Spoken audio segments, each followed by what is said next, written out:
असां 57 कयो आहे।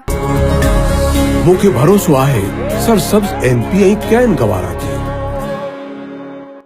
अस्सलाम वालेकुम नाज़रीन, मां आहियां अब्दुल मोमिन जूनो। तव्हां ख़बर ॾियूं था त जूना स्टाफ ॻोठ अल्लाह बख्श कुबर जे रहवासी स्टार कंपनी जे मुलाज़िम आमिर मुस्तफ़ा कुबर खां फ़ौरन मुबैना 5 लाख रुपया फुर करे तशद्दुद करे ज़ख़्मी करे फ़रार थी विया। ज़ख़्मी आमिर मुस्तफ़ा कुबर पंहिंजे पीउ सां गॾु सहाफ़ियुनि सां ॻाल्हाईंदे चयो त मां स्टार कंपनी में रिकवरी मुलाज़िम आहियां। ठारू शाही कंडियारे शहर मां रिकवरी करे वापसि काज़ीमंद खां ॻोठ मोटरसाइकिल ते अची रहियो हुउसि त जवाबदार महमूद कुबर, सऊद कुबर, आसिफ ऐं कारो उर्फ़ करीम बख्श कुबर ॻोठ जे ॿाहिरां शाख जे मोरीअ वटि मूंखे मारकुट करे 5 लाख रोक फुर करे फ़रार थी विया, जिन खे मूं सुञातो आहे, जॾहिं त थाणे ते रिपोर्ट दाख़िल कई आहे।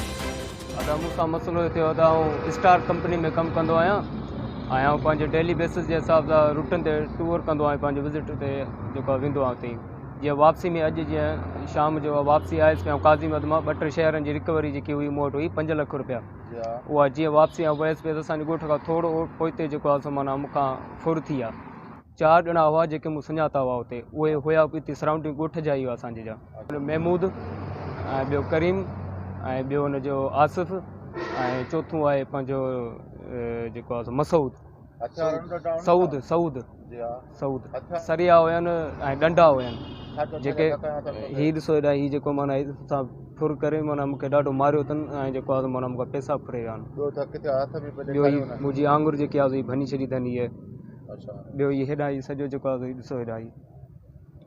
मां जेको आहे हींअर असीं आयासीं अस्पताल, हुते जेको आहे लेटर वेटर बि कढायो, हुन सॼी तफ़सील लिखी रहिया आहिनि, हिन जा कहिड़ा कहिड़ा इंजरीज़ थिया आहिनि, केतिरा ज़ख़्म आहिनि, सभु शइ जेको आहे हुन तफ़सील लिखियो आहे।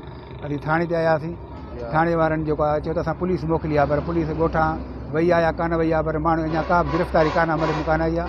छोकिरो तव्हांजे साम्हूं हेॾो ज़ख़्मी आहे, हेॾा धक हयां अथनि, एतिरा माण्हू गॾु जेको आहे थी ऐं छोकिरे खे फुर बि कई अथनि ऐं मारण जो जेको आहे मारे चुका आहिनि, पर पोइ अलाह बचायो आहे छोकिरे खे। जेको आहे इन विच में के शायदि माण्हू जेको आहे अचणु थियो आहे, पोइ हू ॾिसी उन ख़ौफ़ में भॻान वठी, न त हीउ छोकिरे मुंहिंजे के मारे पोइ छॾींदा जेको आहे। SHO साहिब सां तावन कोन थो करे सही नमूने सां, ऐं जेको आहे असांजी FIR कोन थो कटे। असां आला अख़्तियार वज़ीर आला सिंध खां chief justice supreme court, chief justice Sindh high court ऐं जेको आहे ऐं डिस्ट्रिक्ट में शहीद बेनज़ीर अहमद जे SSP खे, DIG साहिब खे, चीफ डिस्ट्रिक्ट सेशन जज खे, असीं सभिनी खे अपील था कयूं त महिरबानी करे असां सां इंसाफ़ कयो वञे ऐं फौरी तौर ते जेको आहे FIR कटे, फौरी तौर ते जेको आहे जेके मुजरिम आहिनि उनखे गिरफ़्तार करे उनखे कड़ी सज़ा ॾिनी वञे।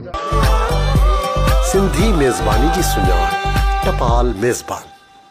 तव्हांजे पंहिंजे स्टाफ जूना मुरे ते हर क़िस्म जो AC, DC सोलर सिस्टम बारे दस्तियाब आहे। प्रोपराइटर अरशद अली।